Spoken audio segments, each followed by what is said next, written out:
Even if you don't know his name, you've probably heard his banjo. He recorded one of the most famous instrumentals ever to feature the banjo.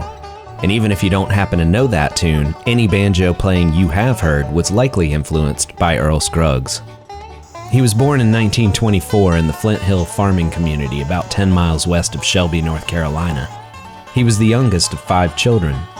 His father, George, a farmer and bookkeeper, passed away when Earl was only 4 years old, leaving his wife Lula to care for the farm and children.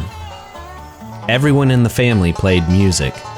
Although Earl had no memories of his father, George had also played banjo using the frailing or clawhammer technique common at the time.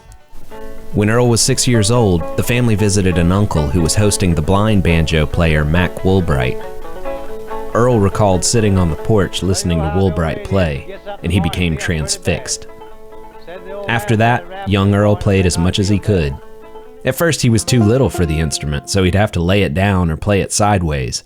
He tried all kinds of positions in order to reach different parts of the neck. In his late teens, Earl Scruggs played with several semi-professional bands and made some local radio appearances. He was working at a Lilly thread mill in nearby Shelby, but it wasn't until he was in Nashville in 1945 that he caught his big break from established artist Bill Monroe. Monroe already had a successful career going, and with his band, the Bluegrass Boys, he had already played the Grand Ole Opry stage in Tennessee. Monroe was so successful, in fact, that bluegrass music got its name from his band, and it was this band that Earl Scruggs auditioned for at the Tulane Hotel in Nashville when he was just 21 years old. Bill Monroe later said he had never heard anything like Scruggs playing. Banjo players up until then were sort of comedians in their groups, and the clawhammer playing style wasn't very loud and often couldn't be heard. The three-finger picking style that Earl Scruggs used was loud and bright. The frailing or clawhammer style uses curved fingers, generally in fixed positions like a claw, to strum the strings. The three-finger style uses thumb, index, and middle finger, often with picks on each digit, to pick out the individual strings in rapid succession. It's important to say, Earl Scruggs didn't invent the three-finger picking style. Earl himself said many players from his part of North Carolina used the style. But according to bluegrass musicians everywhere, no one would be talking about the three-finger style if it hadn't been for Earl Scruggs.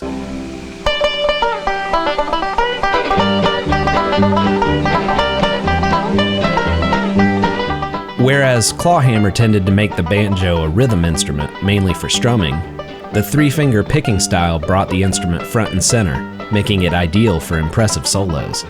And Earl Scruggs just happened to be a virtuoso. With Monroe, who came to be considered the father of bluegrass, Earl Scruggs was now a lead player.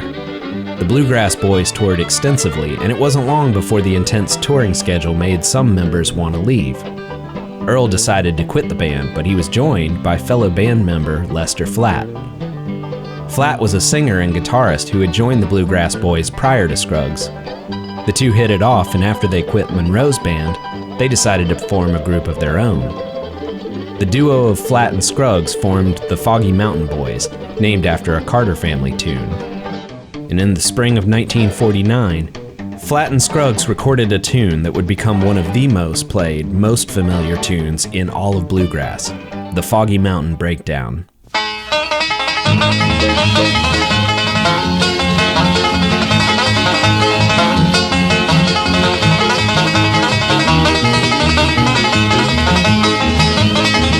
This record, an instrumental written by Scruggs, showcased his extraordinary playing and also cemented the name Earl Scruggs as one of the greatest bluegrass musicians of all time.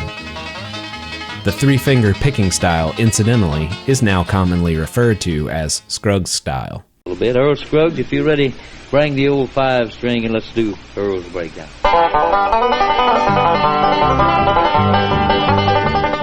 But beyond being a master of his instrument and popularizing a style of picking, Earl Scruggs was a true musical innovator.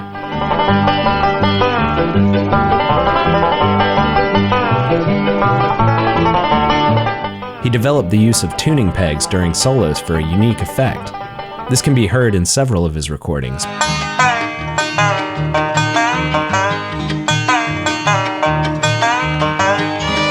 The music of Flatt and Scruggs popularized bluegrass music across the South. They flooded the airwaves with radio station appearances, and in the early 1950s even had their own television show.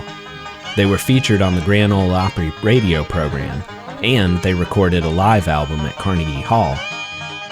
And by the late 1950s, when it seemed rock and roll was poised to take over TV and radio, Flatt and Scruggs managed to remain relevant and popular even when other country and bluegrass acts struggled. Come and listen to my story about a man named Jed. A poor mountaineer barely kept his family fed. And then one day he was shooting... When CBS launched the Beverly Hillbillies in 1962, the theme song, written by Flatt and Scruggs, became a pop phenomenon. Well, the first thing you know, old Jed's a millionaire. The kinfolk said, Jed, move away from there. Said, California is a place... It remains today as one of the most famous TV theme songs ever. Hills, that is, swimming pools, movie stars. The Beverly Hillbilly.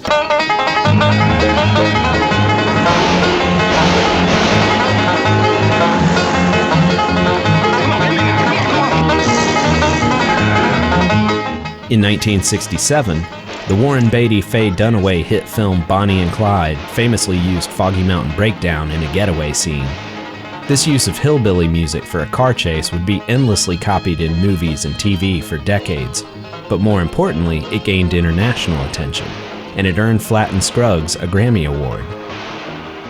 For all their success, Flatt and Scruggs couldn't stay together forever. Columbia Records wanted them to play more contemporary songs, even Bob Dylan, and Flatt didn't like that material. Scruggs, on the other hand, was tiring of traditional bluegrass, and now that his sons were professional musicians themselves, he wanted to explore new forms of music. In 1969, the duo split. Scruggs and his sons formed the Earl Scruggs Revue. One of their first performances was at an open-air stage in Washington, D.C. at the Moratorium to End the War in Vietnam.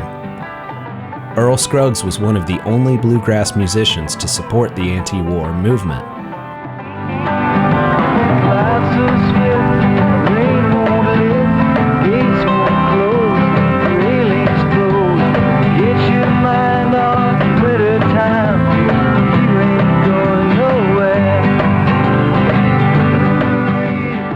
And while die-hard bluegrass fans never really embraced the new material, many in the folk music movement did, including big names like Arlo Guthrie and James Taylor, who would perform with Scruggs.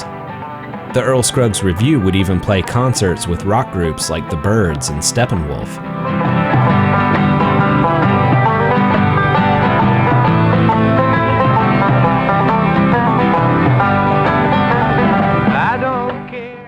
Throughout his career, one description of Earl Scruggs seemed universal. He was easy to get along with. His kindness and gentility were a hallmark, and he was always gracious on and off stage, according to those who knew him. And even though he and Lester Flatt didn't speak to each other for 10 years after the breakup of the Foggy Mountain Boys, Earl visited Lester in the hospital just before his death. Earl spoke of a reunion, and Flatt, touched, said yes. They never got that opportunity, however. Lester Flatt died in 1979. Earl Scruggs remains a giant of bluegrass and of music in general. The town of Shelby has taken on his legacy today, and in our next video we'll look at how this banjo legend has been remembered and honored. Thanks for watching. The low down blues, a great big hole in the bottom of the shoe.